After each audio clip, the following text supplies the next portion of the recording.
Hi అందరికీ నమస్కారం. మీరు చూస్తున్నారు తెలుగు బుక్ సమరీ.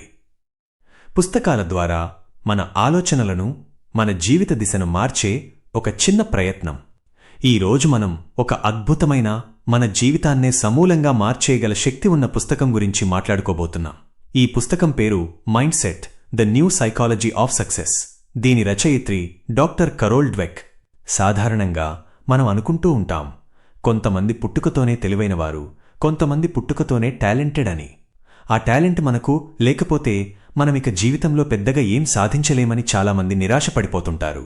కాని అది నిజం కాదని, మన నమ్మకమే మన విజయానికి లేదా వైఫల్యానికి అసలైన కారణమని ఈ పుస్తకం సైంటిఫిక్ ఆధారాలతో సహా నిరూపిస్తుంది. డాక్టర్ కరోల్ డ్వెక్ దశాబ్దాల తరబడి చేసిన పరిశోధనల సారం ఈ పుస్తకం. ఇది కేవలం చదువుకో, ఉద్యోగానికో సంబంధించినది మాత్రమే కాదు.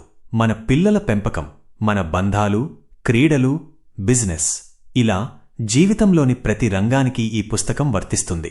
ఈ వీడియో కాస్త నిడివి ఎక్కువగానే ఉంటుంది, ఎందుకంటే కొన్ని నిమిషాల పాటు మనం ఈ కాన్సెప్ట్ను లోతుగా విశ్లేషించుకోబోతున్నాం. దయచేసి చివరి వరకు వినండి, ఎందుకంటే ఇది మీ జీవితాన్ని చూసే విధానాన్ని మార్చేస్తుంది. సరే, ఇక విషయంలోకి వెళ్దాం.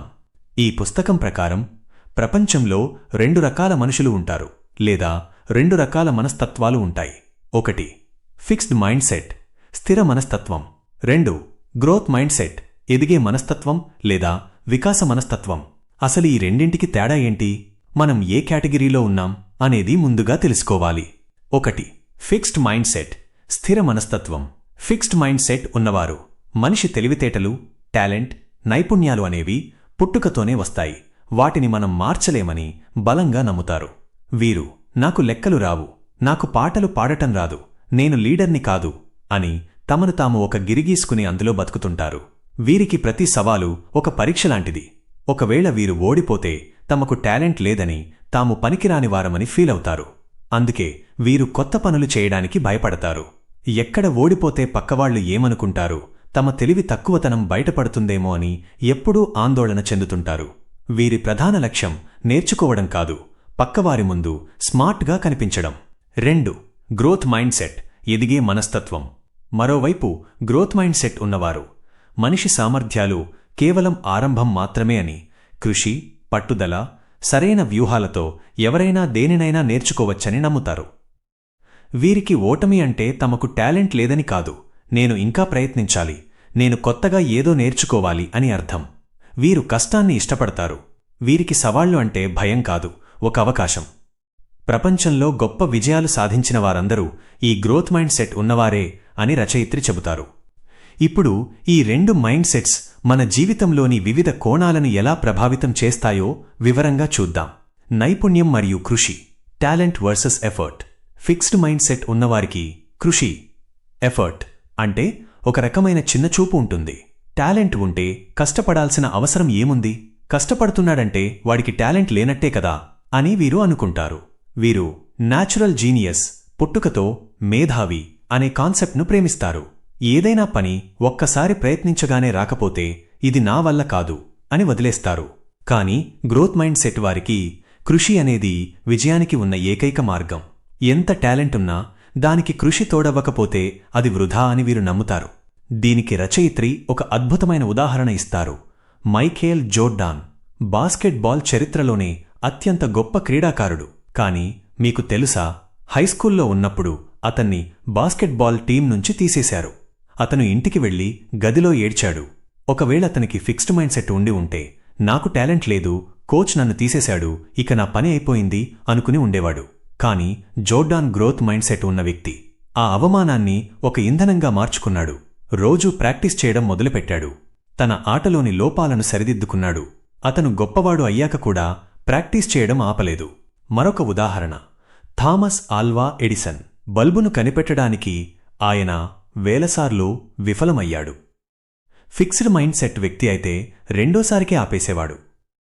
కాని ఎడిసన్, నేను విఫలం కాలేదు, పనిచేయని 10,000 మార్గాలను కనుగొన్నాను అన్నాడు. ఇదే గ్రోత్ మైండ్ సెట్. రచయిత్రి ఏమంటారంటే, మనం జీనియస్ల గురించి గొప్పగా చెప్పుకుంటాం, ఎందుకంటే అది మన సోమరితనాన్ని కప్పిపుచ్చుకోవడానికి ఒక సాకులా పనిచేస్తుంది. వాడు పుట్టుకతో గ్రేట్ లేరా, మనకెక్కడ వస్తుంది అని అనేసుకుంటే మనం కష్టపడాల్సిన పని ఉండదు కదా. కాని నిజం ఏంటంటే ఏ గొప్ప విజయం వెనుకైనా సంవత్సరాల తరబడి చేసిన అలుపెరగని కృషి దాగి ఉంటుంది. విజయం మరియు వైఫల్యం. Success and failure. Fixed mind set ఉన్నవారికి విజయం అంటే ఇతరుల కన్నా గొప్పగా ఉండటం, వైఫల్యం అంటే తమ ఉనికికే ప్రమాదం. వీరు ఒకసారి ఓడిపోతే ఐ ఫెయిల్డ్, నేను విఫలమయ్యాను అని అనుకోరు. ఐఎమ్ అ ఫెయిలియర్, నేనే ఒక వైఫల్యాన్ని అని ముద్ర వేసుకుంటారు. ఈ ఒక్క ఆలోచన వారిని డిప్రెషన్లోకి నెట్టేస్తుంది. వీరు తమ వైఫల్యాలను దాచడానికి ప్రయత్నిస్తారు లేదా పక్కవారి మీద నిందలు వేస్తారు. Blame game. Growth mind set ఉన్నవారికి విజయం అంటే కొత్తది నేర్చుకోవడం, తమని తాము మెరుగుపరుచుకోవడం. వీరు ఓడిపోతే బాధపడతారు, కానీ కృంగిపోరు. సరే, ఈసారి కుదరలేదు, ఎక్కడ తప్పు జరిగింది, నేను ఏం మార్చుకోవాలి అని ఆలోచిస్తారు. ఒక ఉదాహరణ చూద్దాం. ఒక క్లాస్లో పిల్లలకు ఒక కష్టమైన పజిల్ ఇచ్చారు.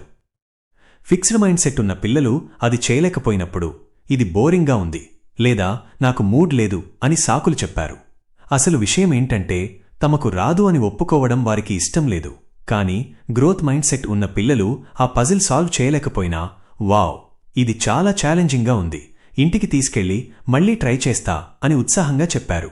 వారికి గెలుపు కన్నా ఆ ప్రక్రియ, ప్రోసెస్ ఆనందాన్నిచ్చింది. మీరు గమనించారా? మన సమాజంలో చాలామంది ఎప్పుడూ గెలుస్తూనే ఉండాలి అనే ఒత్తిడిలో బతుకుతుంటారు. కానీ నిజమైన ఎదుగుదల ఓటమి నుంచే వస్తుంది.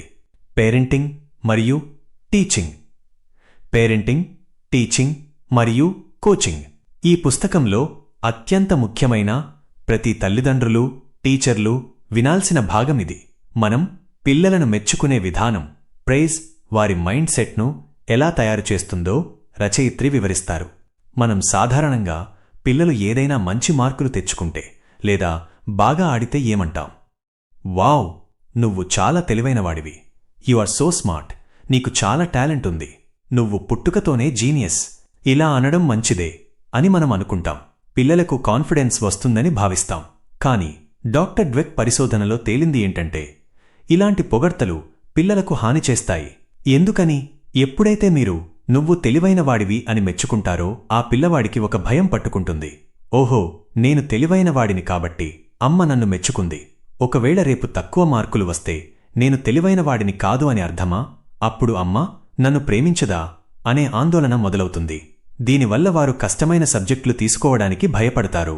ఎందుకంటే కష్టమైన పనిచేసి ఫెయిల్ అయితే తమ స్మార్ట్ అనే లేబుల్ పోతుందని భయం. అందుకే సులభమైన పనులే చేస్తూ సేఫ్గా ఉండాలనుకుంటారు. ఇది వారి ఎదుగుదలను ఆపేస్తుంది. ఇది ఫిక్స్డ్ మైండ్ సెట్కు దారితీస్తుంది. మరి ఎలా మెచ్చుకోవాలి? రచయిత్రి ప్రోసెస్ ప్రైజ్, ప్రక్రియను మెచ్చుకోవడంని సూచిస్తారు. తెలివిని కాకుండా వారి కృషిని మెచ్చుకోండి. ఉదాహరణకు, వావ్, నువ్వు ఈ ప్రాజెక్టు కోసం చాలా కష్టపడ్డావు, ఆ పద్ధతి నాకు నచ్చింది. నువ్వు గణితంలో ఆ సమస్యను పరిష్కరించడానికి ఎంచుకున్న విధానం బాగుంది. నువ్వు ఓడిపోయినా పర్లేదు, చివరి వరకు ప్రయత్నించావు చూడు, అది గ్రేట్. ఇలా అనడం వల్ల పిల్లలకు ఏమర్థమవుతుంది అంటే ఫలితం కన్నా నా ప్రయత్నం ముఖ్యం, నేను ఇంకా కష్టపడితే ఇంకా బాగా చేయగలను. ఇది వారిలో గ్రోత్ మైండ్ సెట్ను నింపుతుంది. వారు వైఫల్యానికి భయపడరు, కష్టపడటానికి ఇష్టపడతారు. కాబట్టి తల్లిదండ్రులారా, మీ పిల్లల తెలివిని పొగడకండి, వారి హార్డ్ వర్క్ని పొగడండి. వ్యాపారం మరియు నాయకత్వం. బిజినెస్ మరియు లీడర్షిప్. బిజినెస్ ప్రపంచంలో కూడా ఈ రెండు మైండ్ సెట్స్ ప్రభావం చాలా ఉంటుంది. ఫిక్స్డ్ మైండ్ సెట్ ఉన్న లీడర్లు లేదా బాస్లు ఎలా ఉంటారంటే వారు అందరికంటే తామే తెలివైనవారిగా కనిపించాలనుకుంటారు. వారి ఈగో చాలా పెద్దది. వారు తమ కింద పనిచేసేవారు తమకన్నా తెలివైనవారని అనిపిస్తే భరించలేరు. వారిని తొక్కేయాలని చూస్తారు. వీరు తప్పు జరిగితే ఒప్పుకోరు, ఇతరుల మీద నెట్టేస్తారు.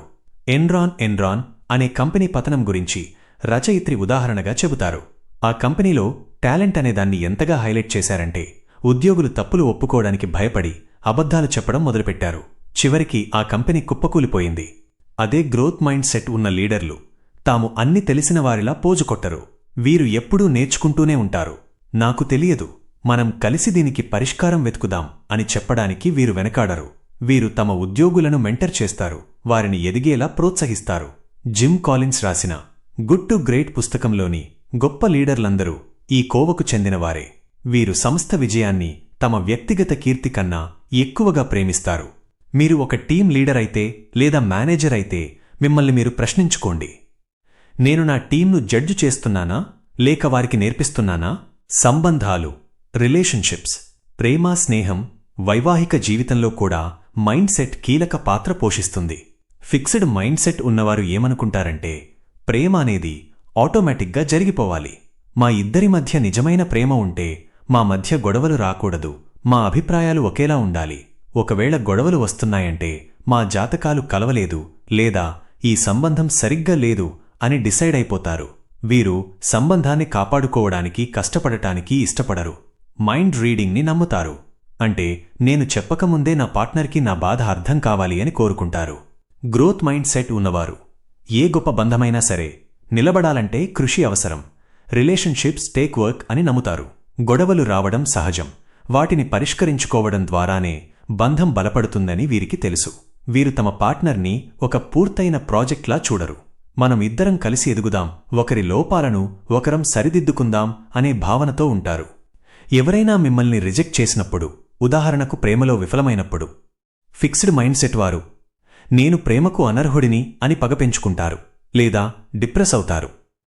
గ్రోత్ మైండ్ సెట్ వారు ఇది బాధాకరమే, కానీ దీనివల్ల నేను మనుషుల గురించి కొత్త విషయం నేర్చుకున్నాను, ఇది నా భవిష్యత్తుకు ఉపయోగపడుతుంది అని ముందుకు సాగుతారు. మైండ్ సెట్ను ఎలా మార్చుకోవాలి? How to change? ఇప్పుడు అసలైన ప్రశ్న. ఒకవేళ మనలో ఫిక్స్డ్ మైండ్ సెట్ లక్షణాలు ఉన్నాయని మనకు అనిపిస్తే వాటిని మార్చుకుని గ్రోత్ మైండ్ సెట్ వైపు ఎలా వెళ్ళాలి? రచయిత్రి దీనికి 4 దశల ప్రయాణాన్ని సూచిస్తారు. మొదటి దశ, మీ ఫిక్స్డ్ మైండ్ సెట్ వాయిస్ని గుర్తించండి.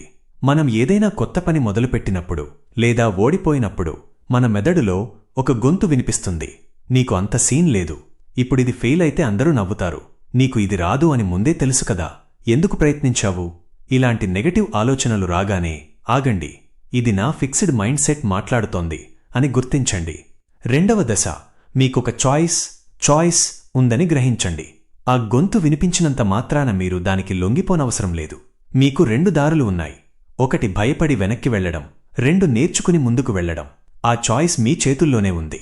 మూడవ దశ, ఫిక్స్డ్ మైండ్ సెట్ వాయిస్కి గ్రోత్ మైండ్ సెట్ వాయిస్తో సమాధానం చెప్పండి.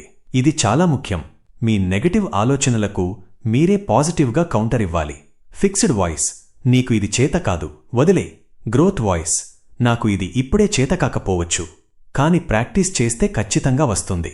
ఫిక్స్డ్ వాయిస్, నువ్వు ఫెయిల్ అయ్యావు, పరువు పోయింది. గ్రోత్ వాయిస్, గెలిచిన వాళ్లందరూ ఎప్పుడో ఒకప్పుడు ఫెయిల్ అయిన వాళ్లే. ఈ వైఫల్యం నాకు ఒక పాఠం. ఇలా మీ మనసుతో మీరే వాదించాలి. 4వ దశ, గ్రోత్ మైండ్ సెట్ చర్య తీసుకోండి. Take action. కేవలం ఆలోచిస్తే సరిపోదు, ఆ ఆలోచనను పనిలో పెట్టాలి. భయం వేసినా సరే ముందడుగు వెయ్యాలి. ఎవరినైనా సహాయం అడగాలి. కొత్త పద్ధతిలో ప్రయత్నించాలి. విమర్శలను స్వీకరించాలి. ఈ మార్పు ఒక్క రోజులో రాదు, ఇది ఒక ప్రయాణం. మన మెదడులోని న్యూరాన్లు కొత్త కనెక్షన్స్ ఏర్పరచుకోవడానికి సమయం పడుతుంది. న్యూరోప్లాస్టిసిటీ. మనం ఎంత ఎక్కువగా గ్రోత్ మైండ్ సెట్తో ఆలోచిస్తామో మన మెదడు అంత బలంగా మారుతుంది. ముగింపు, కన్క్లూజన్. మిత్రులారా, చివరగా ఒక మాట. మీరు విద్యార్థి కావచ్చు, ఉద్యోగి కావచ్చు, వ్యాపారి కావచ్చు, గృహిణి కావచ్చు. మీ జీవితంలో మీరు ఎక్కడ ఉన్నా సరే ఈ క్షణం నుంచి ఒక చిన్న మార్పు చేసుకోండి. నాకు ఇది రాదు అనే వాక్యం చివర ఇంకా యెట్ అనే పదాన్ని చేర్చండి. నాకు ఇది రాదు, ఇంకా ఐ డోంట్ నో యెట్. ఆ ఒక్క పదం మీ భవిష్యత్తును సూచిస్తుంది. అది మీకు ఆశను ఇస్తుంది. మీ సామర్థ్యం అనేది రాయి మీద చెక్కిన శాసనం కాదు, అది కండరాల లాంటిది. మీరు ఎంత వ్యాయామం చేస్తే అంత బలపడుతుంది. మీ మెదడుకు కూడా వ్యాయామం కావాలి. అదే కృషి మరియు నేర్చుకోవడం. ప్రపంచంలో ఎవరూ పరిపూర్ణులు కాదు. అందరూ ఏదో ఒక దశలో తడబడినవారే. కానీ తడబడిన చోట ఆగిపోతే అది ఫిక్స్డ్ మైండ్ సెట్. లేచి దుమ్ము దులుపుకుని దీని నుంచి నేను ఏం నేర్చుకున్నాను అని ముందుకు సాగితే అదే గ్రోత్ మైండ్ సెట్. ఈ పుస్తకం సారాంశం ఒక్క వాక్యంలో చెప్పాలంటే, మనం ఎలా పుట్టాము అనేది ముఖ్యం కాదు, మనం ఎలా ఎదగాలనుకుంటున్నాము అనేదే ముఖ్యం. ఈ రోజు నుంచి సవాళ్లను ఆహ్వానించండి. విమర్శల నుంచి నేర్చుకోండి. ఇతరుల విజయాన్ని చూసి అసూయపడకుండా స్ఫూర్తిని పొందండి. ఎందుకంటే ఆకాశమే హద్దు అని అంటారు, కానీ గ్రోత్ మైండ్ సెట్ ఉన్నవారికి ఆకాశం కూడా ఒక ఆరంభమే. ఈ సుదీర్ఘమైన సమ్మరీ మీకు ఉపయోగపడిందని, మీ ఆలోచనా విధానంలో ఎంతో కొంత మార్పు తెచ్చిందని నేను హృదయపూర్వకంగా నమ్ముతున్నాను.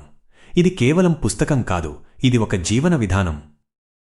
దీన్ని మీ జీవితంలో అన్వయించుకోండి, అద్భుతాలు చూడండి. మీకు ఈ వివరణ నచ్చితే దయచేసి లైక్ చేయండి. ఇది చాలామందికి చేరడానికి సహాయపడుతుంది.